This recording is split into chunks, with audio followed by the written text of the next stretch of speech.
Bonsoir à tous, ravi de vous retrouver pour cette édition complète de la soirée sur Al-Oula. Voici les titres de l'actualité. Au Palais Royal de Rabat, Sa Majesté le Roi a reçu hier la haute représentante de l'Union européenne pour les affaires étrangères et la politique de sécurité, vice-présidente de la Commission européenne Federica Mogherini, en visite de travail au Maroc.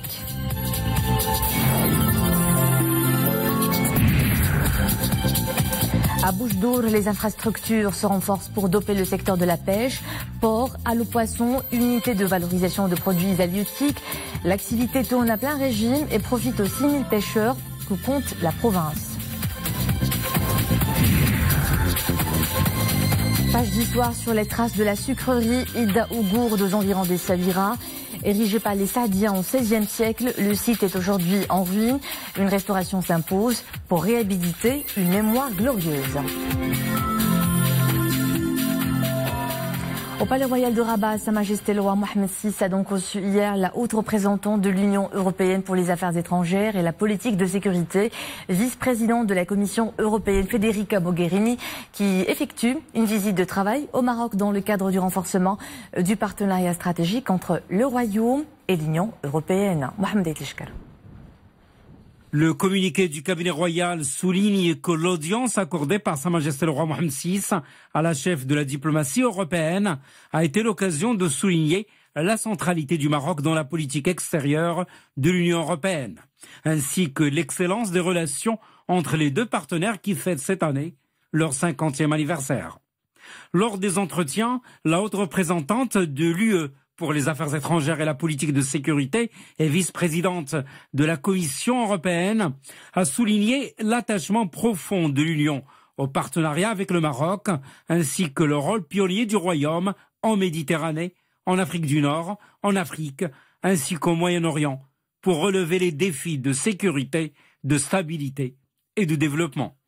Cette audience a permis de passer en revue les différents volets du partenariat stratégique, multidimensionnel et séculaire entre le Royaume du Maroc et l'Union européenne dans toutes ses composantes politiques, économiques, sécuritaires, régionales et internationales, et de s'accorder sur la nécessité pour les deux partenaires de faire face ensemble aux défis multiples de la région, afin d'en saisir les opportunités.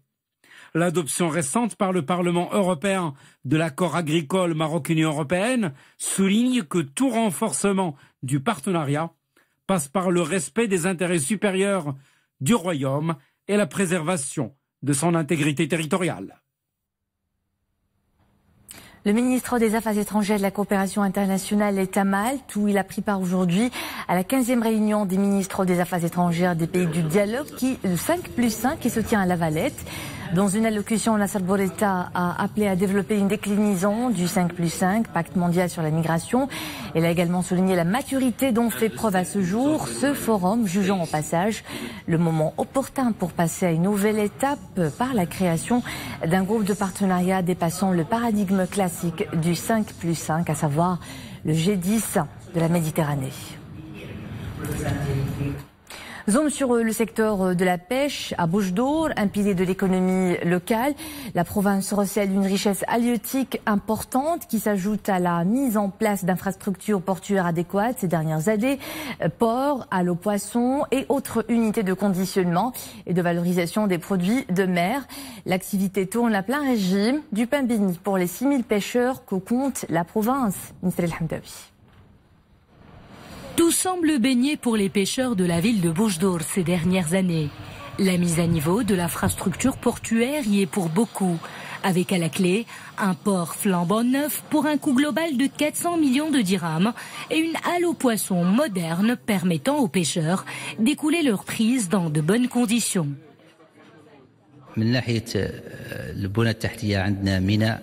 La ville de Boujdour dispose aujourd'hui d'un nouveau port, d'une nouvelle génération de halles aux poissons et d'une infrastructure portuaire de qualité. En 2017, nous avons pu enregistrer plus de 55 000 tonnes de prises.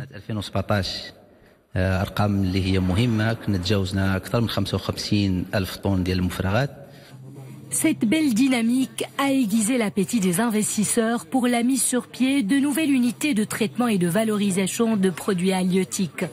Cette unité est un excellent modèle répondant aux normes en vigueur à l'échelle nationale et internationale.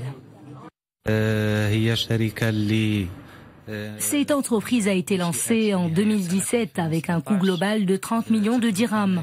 Elle assure des emplois directs et indirects à plus de 130 cadres et employés.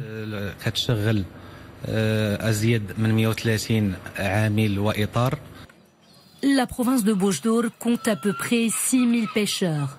Le secteur constitue une véritable locomotive de développement économique et social. Le temps froid mobilise toujours bien des actions au profit des plus vulnérables. Dans la province de Chouka Aït-Baha, une caravane médicale bénéficie à plus de 300 personnes dans le cadre du programme Rihaya, une palette de prestations médicales en vue d'atténuer l'impact des températures négatives sur les populations des zones enclavées. Zakaria Mokimbillah. Située dans une zone montagneuse, la commune de Tannelt, province de Chouka Aït-Baha, enregistre des températures minimales, jusqu'à 0 degré. De quoi mettre à rude épreuve la santé de la population locale. La caravane médicale de l'opération Rihaya arrive au bon moment. Au Douar Choudma, 345 personnes ont bénéficié de prestations médicales dans plusieurs spécialités. Durant l'hiver, cette localité est fortement touchée par la vague de froid. Pour les habitants, ce temps-là rend leur quotidien de plus en plus difficile. Cette caravane médicale est la bienvenue. On a eu droit à des médicaments. Cette caravane médicale arrive à temps. Vous savez, en cette période, les épidémies sont nombreuses. J'ai bénéficié d'une consultation en ophtalmologie. L'opération est encadrée par un staff médical et paramédical de 38 personnes. Des consultations sont prodiguées dans différentes spécialités, ophtalmologie, gynécologie, pédiatrie, mais pas seulement. Cette opération s'inscrit dans le cadre de l'opération Rihaya qui prévoit d'autres actions dans le futur. Une campagne à Tennelt et une autre à Oukenz. Des unités médicales mobiles sont aussi mises à contribution avec la participation de médecins et d'infirmiers. Tous se déplacent dans les douars pour prodiguer les soins nécessaires. Chaque année, nous organisons une campagne médicale dans cette localité. Objectif, répondre aux besoins de la population. Il y a une forte affluence des femmes et des enfants. Ils consultent pour des affections dues au froid, à savoir des problèmes pulmonaires, des infections ou un rhumatisme. On effectue également des dépistages de cancers du sein. Cette action sociale et humanitaire répond à un besoin de désenclavement sanitaire. Des campagnes similaires sont prévues dans d'autres localités de la province de Chouka Aït-Baha. À Beyrouth, les travaux des réunions préparatoires du 4e sommet arabe sur le développement économique et social se poursuivent en perspective de ce conclave qui s'étale sur tout le week-end. Le Maroc est représenté à ces réunions par l'ambassadeur du Maroc au Caire, représentant permanent auprès de la Ligue arabe. Ce sommet revêt une grande importance vu les sujets inscrits à l'ordre du jour. Le renforcement de la sécurité alimentaire, la promotion du commerce agricole dans le monde arabe, la zone arabe de libre-échange, la connexion électrique ou encore l'emploi des jeunes. À Washington, un haut responsable nord-coréen est arrivé hier pour s'entretenir d'un éventuel sommet États-Unis-Corée du Nord avec le secrétaire d'État américain Mike Pompeo avant une possible rencontre avec Donald Trump. Kim Yong-chol, qui avait d'abord fait étape à Pékin, est le bras droit du dirigeant nord-coréen Kim Jong-un et l'interlocuteur privilégié de Pompeo dans les négociations en cours sur la dénucléarisation. Ce nouveau voyage intervient au moment où semble se préparer un second sommet entre les deux dirigeants, en dépit de l'absence de progrès dans les négociations sur l'épineuse question de dénucléarisation. Direction Bruxelles cette fois-ci, où la Commission européenne a publié ce vendredi son plan pour négocier un accord commercial avec les États-Unis, avec le même refus catégorique d'y inclure l'agriculture comme Washington le souhaitait. La publication de ce plan est une étape importante pour éviter une guerre des droits de douane entre les deux blocs. Bruxelles à Washington s'efforce depuis des mois de concrétiser le principe d'une entente commerciale annoncée fin juillet par le président américain Donald Trump et le chef de la Commission européenne Jean-Claude Juncker. Ce fut l'un des points d'orgue du discours de Sa Majesté le Roi Mohammed VI de la rentrée parlementaire 2017, l'urgence de concevoir un nouveau modèle de développement, un modèle qui doit être conçu selon une approche participative, avait insisté le souverain, une mobilisation générale qui implique bien entendu la classe politique. Voici quelques pistes de réflexion portées par certaines formations. Saïd Renam, Mohamed Eklishker. De multiples études sont lancées depuis des mois sur la pertinence d'un nouveau modèle de développement au Maroc. Chefs d'entreprise, intellectuels et surtout partis politiques, un engagement général pour identifier les éventuels piliers du nouveau modèle, à commencer par le renforcement des compétences humaines. L'élément humain est au centre du projet de nouveau modèle de développement. C'est à lui que reviendra la dimension de l'élan économique attendu du projet du nouveau modèle de développement.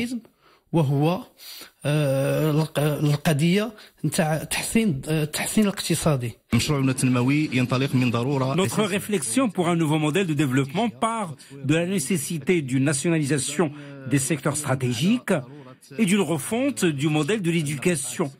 En plus de la rationalisation des dépenses publiques, pour notre parti, le développement a pour finalité l'élément humain.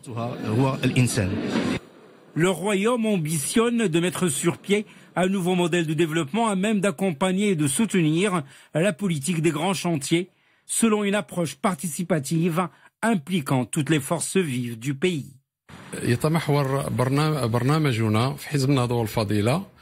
Notre programme au sein de notre parti s'articule autour des questions de la refonte de l'enseignement et du système d'éducation et de formation, en plus de l'encouragement de l'économie sociale, du renforcement de l'économie nationale à travers l'actualisation de la carte des investissements et l'augmentation de l'indépendance énergétique du royaume pour faire baisser le coût des énergies électriques, du gaz et de pétrole. Enfin, l'encouragement de l'agro-industrie et de l'industrie de transformation. En réponse à l'appel royal à ouvrir un débat sur le nouveau modèle de développement, notre parti a invité tous les partenaires politiques, syndicaux et de la société civile à lancer un dialogue national qui a permis la tenue d'une série de rencontres de consultation suivie de l'organisation d'une première réunion élargie sur le sujet. Nous soulignons au sein de notre parti que le modèle de développement doit prendre en considération les spécificités de la société marocaine et il doit faire de l'élément humain le pilier de tout développement. Nombreux sont les partis politiques qui axent leurs recommandations sur la nécessité de valoriser le capital humain dans tout projet de nouveau modèle de développement. Cette escale maintenant à Casablanca, où la 6e édition de la caravane de l'emploi MELCAP, cette année s'ouvre sur le potentiel du marché africain et ses connexions avec le royaume. L'événement entend aussi promouvoir la création des start-up et l'insertion des nouveaux diplômés. Sarah Katir. La 6e édition de la caravane de l'emploi offre aux élèves ingénieurs en fin de formation l'occasion de postuler en direct aux offres de stage et d'emploi proposées par plus de 50 entreprises opérant au Maroc et à l'international. Plus de 60 entreprises sont exposantes, une centaine d'entreprises présentes qui vont avoir l'occasion de pouvoir s'entretenir avec nos lauréats. Ça nous permet également de voir un petit peu les besoins et faire le re-engineering nécessaire de nos formations pour s'adapter plus aux besoins du monde économique. Pour lesquels, effectivement, des formations très spécifiques ont été effectivement dispensées pour accompagner effectivement à l'international les entreprises marocaines. La caravane vise également à promouvoir la création des start-up et l'insertion des nouveaux lauréats en mobilisant des acteurs professionnels sensibles et impliqués dans la dynamique nationale de la promotion de l'entrepreneuriat et de l'emploi des jeunes. Je vous emmène maintenant à un lieu chargé d'histoire, le village d'Aougourde, à seulement une vingtaine de kilomètres d'Essaouira.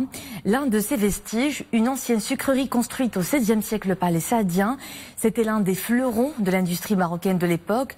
Aujourd'hui, le site est en ruine, dans l'attente d'une réhabilitation. Reportage à Blani Tarabi, commentaire Mounia Marouche. Ces vestiges laissés à l'abandon ne sont pas ceux d'une kasbah, mais d'une sucrerie. L'un des berceaux de l'industrie marocaine où le sucre était échangé contre le marbre italien. Ce monument bâti au XVIe siècle sous le règne d'Ahmed Mansour Saadi est menacé de disparition.